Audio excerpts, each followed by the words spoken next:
آپ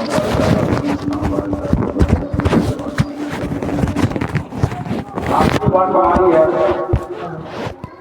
کہ اس سے پہلے بھی آپ لوگ بہت جگہ سن چکے ہوں گے، عورت کا آواز جو ہے یہ بھی غیر محرم کے لیے حرام ہے، حرام۔ اس لیے ہماری آواز جو ہو اتنا دھیمی ہو کہ ہمارا آواز آنگن کے باہر کوئی دوسرا نہ سن سکے۔ یہ جو ہے عورت کے لیے بہت بڑا عمل ہے، بہت بڑا عمل ہے۔ یہ عورت اپنے آپ کو اگر بچا لیتی ہے غیر محرم کو آواز کان کی آواز سے سننے سے یا کسی عمل سے، سر کے بال سے لے کر کے پاؤں کے ناخن تک صدر جنگ کہا گیا ہے، اس کا کھولنا حرام بتایا گیا ہے۔ غیر محرم کے سامنے میں ہماری ماں بہنیں یا بہن بیٹی کے اندر یہ بڑی کمی پائی جا رہی ہے۔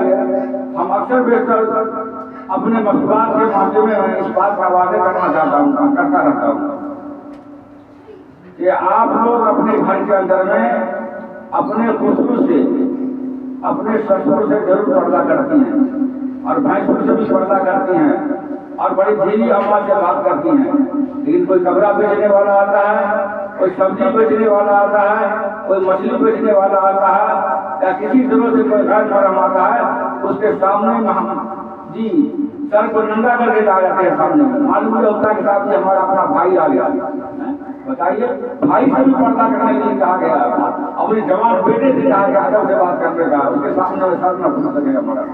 اس لیے عورت کے لیے اللہ کے نبی صلی اللہ علیہ وسلم جب میدان میں تشریف لے گئے اور جنت اور جہنم کا جو سامنا ہوا، جب اس کو دیکھ کے معائنہ ہوا تو عورتیں بہت زیادہ جہنم کے اندر میں دیکھا اللہ کے نبی صلی اللہ علیہ وسلم نے، جس کا مفہوم ہے آپ نے ساتھ فرمایا ہے۔ اس لیے عورت کے لیے یہ بہت ضروری چیز ہے کہ عورت پردے میں، عورت کا معنی ہی پردے ہے، عورت کا معنی پڑھے لکھے لوگوں سے ان کا نام عورت کیوں ہے؟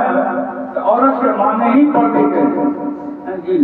صحابیہ نے اس عمل کو کر کے دکھلا دیا، ایک ایک عورت نے۔ اللہ کے نبی صلی اللہ علیہ وسلم کے گھر میں ایک نابینا آیا، گھر کے اندر ایک نابینا آیا اور ماں عائشہ اس کو کچھ دینے کے لیے جب سامنے چلی یا سامنا ہوا، انہوں نے پردہ نہیں کیا۔ اللہ کے نبی صلی اللہ علیہ وسلم حدیث کا مفہوم ہے جب پوچھتے ہیں کہ عائشہ تم اس آدمی سے پردہ نہیں کیا، آپ فرما رہے ہیں کہ اللہ کے نبی صلی اللہ علیہ وسلم یہ تو اندھا ہے، یہ تو نابینا ہے۔ آپ نے فرمایا اس کا مفہوم ہے کہ یہ نابینا ہے، تم تو نابینا نہیں ہو۔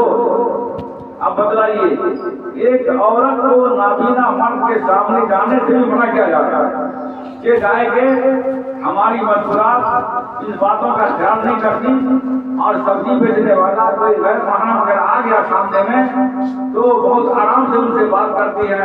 معلوم ہوتا ہے کوئی مہنگے سے میرا آدمی آ گیا، میرا بھائی آ گیا، اس طرح سے اس کے سامان کو دیکھتے ہیں، اچھا برا بدلاتے ہیں، کام کا زور زور کرتے ہیں اور پیسہ جو ہے وہ جہاں سے نکالتی ہے وہ تو آج کل ایک فیشن ہو گیا ہے عورتوں کا کہ وہ پرس کو لے کر کے اپنے گلے کے اندر جو کپڑا ہوتا ہے وہاں سے نکالتی ہے، اس کے سامنے نکالتی ہے۔ بتائیے یہ کتنا بڑا ظلم ہوتا ہے۔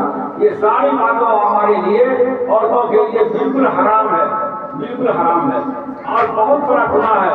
اسی بنیاد پر عورتوں کے لیے بہت بڑا گناہ ہے، جہنم کا منتقل ہوتا ہے۔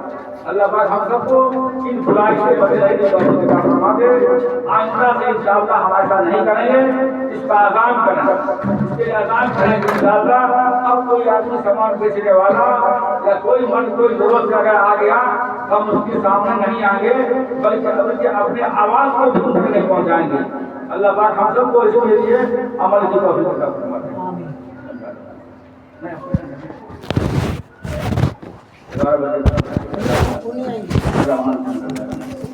ٹھیک ہے، تو انشاءاللہ ہم لوگ اس کے